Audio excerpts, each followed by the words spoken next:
Good morning. I'm Kathy Sons. I am on the Stewardship Committee, or the Support Committee, and I'm here to talk to you a little bit about this year's Stewardship Appeal. Hopefully you know by now our theme is Wrapped in God's Love, and what a great example of that we have out in the narthex. So I'd like to thank our Ruth Circle quilting group once again for creating such a lovely representation of God's love and being wrapped in God's love.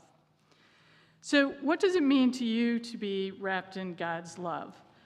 I think it means something a little bit different for everyone, but one thing that I think that it's important to remember is that God's love is ever present, always surrounding us. Now, sometimes we don't perceive it, we forget, we don't notice.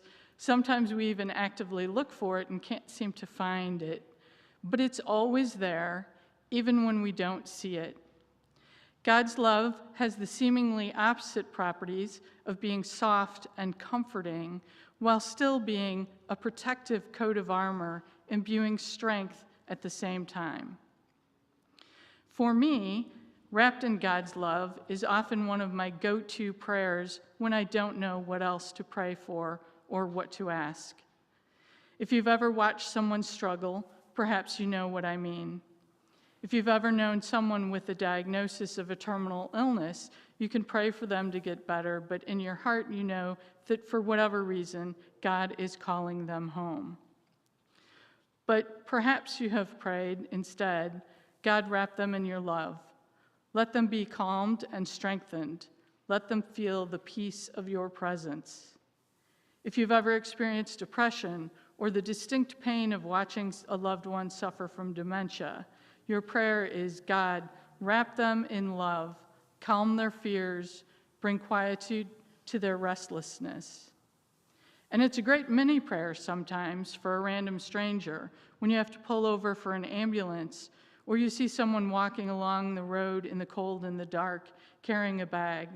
The best we can do for them is, Lord, wrap them in your love and be with them in their time of need.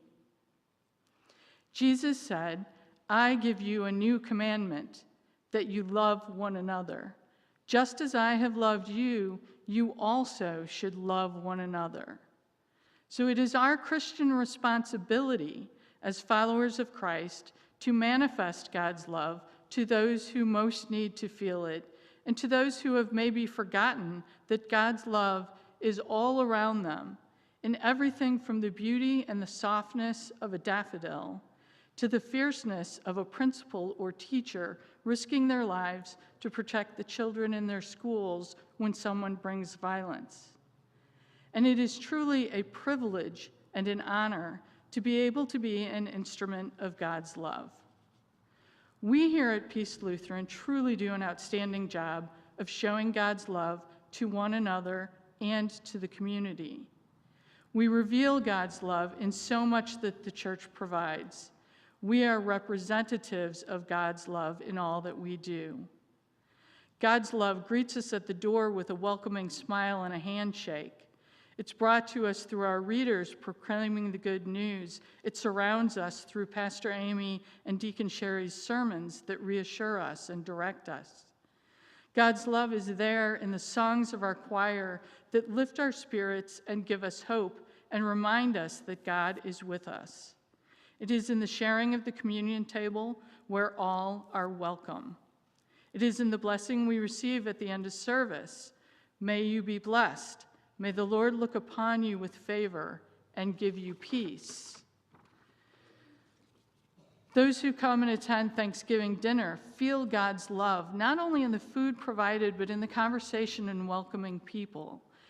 God's love is there in the hands of those who serve food at Morning Star Mission, in the hands of our quilters and crocheters and knitters, creating beauty that quite literally wrap around those needing peace, comfort, and hope.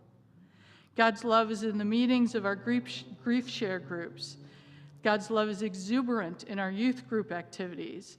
It's there packing food for Feed My Starving Children and fills our baskets with soup and cereal to feed the hungry. God's love is in the Sunday school classrooms full of children learning and growing, and in the library during adult education so that we can never stop learning and growing, no matter the age. God's love is there in the midst of all of our many fellowship groups, and there's certainly not time to note all of the many things that the members of our church do to wrap one another in God's love. But none of it is possible without your efforts and your financial support. So each year at this time, we ask you to think about all the good that we together do here at Peace and to remember the simple realities of operating a church. In order to do all these things, we have to do the boring stuff too. We have to pay the electric bill, the gas bill, maintain the HVAC system, pay our staff, maintain our parking lots and the roof and the siding, update our software. But these most boring things are what enable us to do the things that wrap one another in God's love. The quilters wouldn't have a place to come and share their stories and laughter and create beautiful symbols of God's love if we didn't pay the electric bill. If you have not already done so, please admire the quilt in the narthex, and please take a Stewardship Appeal packet home with you and read through it. We ask that you reflect on how God has wrapped you in love during your life and what your part is in helping our church bring that love to others. Then please fill out a giving intention card. We have the Stewardship Appeal in the spring so that it is a month or so before the next fiscal year. For those who regularly give but don't feel it's important to fill out a card, and I fully admit that at one time I was one of those people, please realize that they really do help the church council with responsible fiscal planning. They really do look at this and have an idea of what they will have to work with in the coming year, and they plan accordingly. We sometimes say commitment card or pledge, but please know it's not binding. It's just valuable to know what your intentions are. There are some in pews if you forget to bring back your card. They're also in the packets that we ask you take home. You can toss your giving intention card in the offering plate. You can mail it in. For those of us who prefer to do things online, you can also do that on our website. Regular automatic giving in the form of ACH transfers is a great option for those of us who want it to sort of take care of itself without dealing with it, but still want to give.